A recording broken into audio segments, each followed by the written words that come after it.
How things can change when your business is controlled by the Chinese government. This isn't going to stop here. This is just the beginning. Jack Ma did this. It's going to come back 10 times worse for them. The communist government and its media arm and bring you from up here to down here very quickly. Ant IPO is suspended.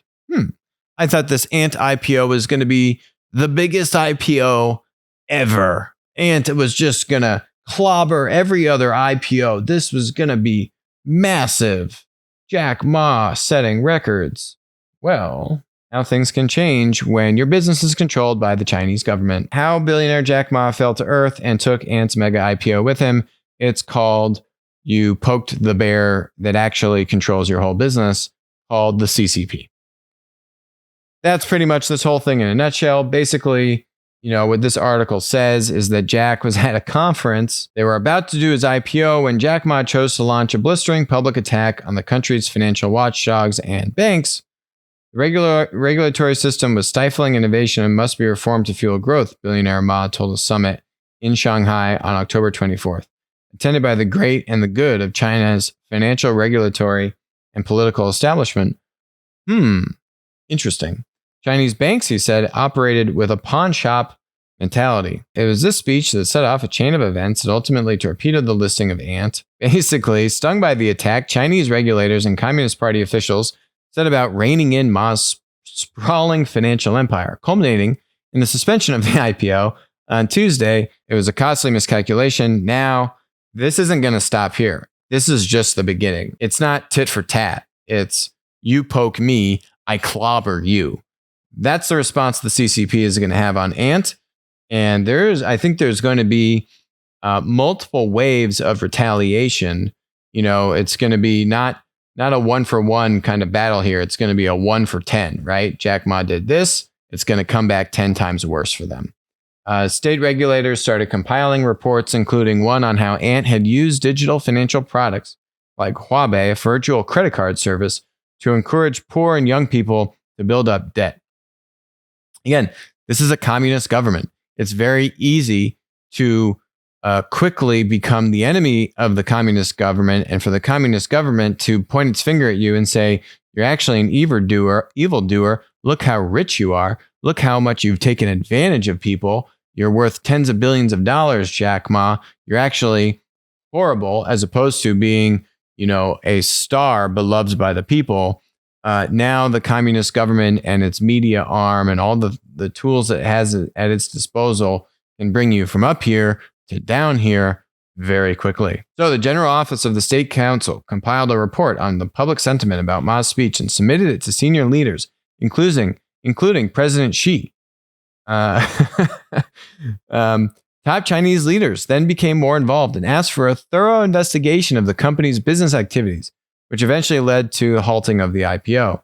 The People's Bank of China, China Banking and Insurance Regulatory Commission, China Securities Regulatory Commission, the State Administration of Foreign Exchange, and the State Council Information Office did not immediately reply, but that every single one of those groups, those bureaucracies and Chinese-controlled entities are fighting with a vengeance here against Jack Ma and Ant Financial. In years gone by, most regulators had left him alone, and then the article actually talks about where they'd had some run-ins with regulators in the past, and he was able to use his star power to kind of go above them, to the top people in the CCP and get that regulatory scrutiny kind of put to the side. Now it's coming back in a big, big way. This is not going to be the last that we hear about this. Ultimately, I was never bullish on this anti-IPO. Why?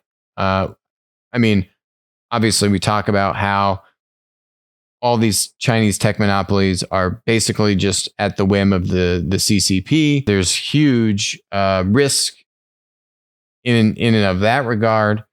That's why you saw Plaid actually limit its exposure to foreign platform stocks, particularly Chinese platform stocks.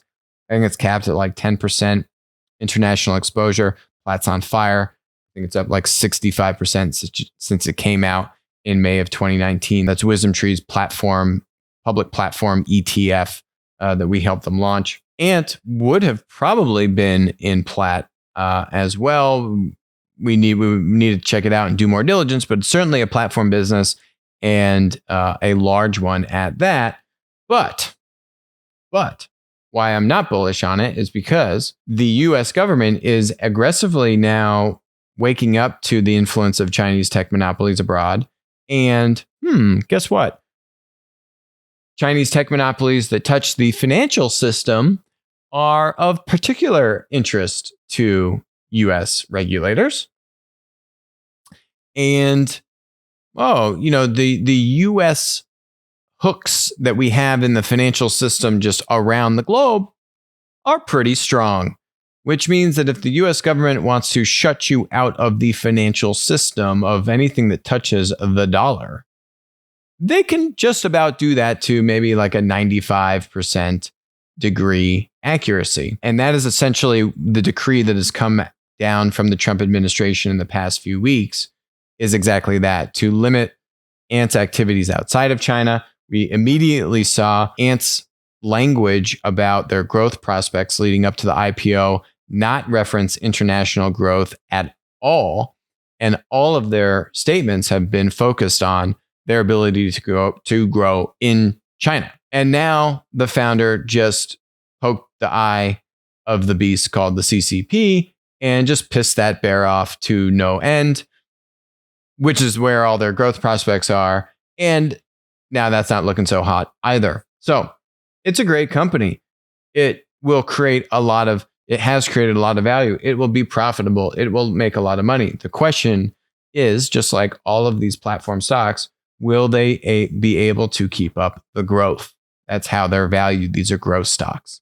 And if you can't show huge growth on the horizon, your multiple gets pummeled. While it may have very nice profit margins, and those profit margins could exist for a long time, I don't think they're going to be able to meet the kind of growth objectives and the growth expectations, which certainly they had going into this IPO. This is going to be a considerable haircut based upon just, both of these things, the limiting of the international exposure and growth prospects, and now biting the hand that feeds you. Not a smart decision. Hi, this is Alex from Winner Take All. Thanks for joining us. Hope you enjoyed the content. Feel free to leave a comment, ask us questions, and definitely make sure to join us on our next live stream.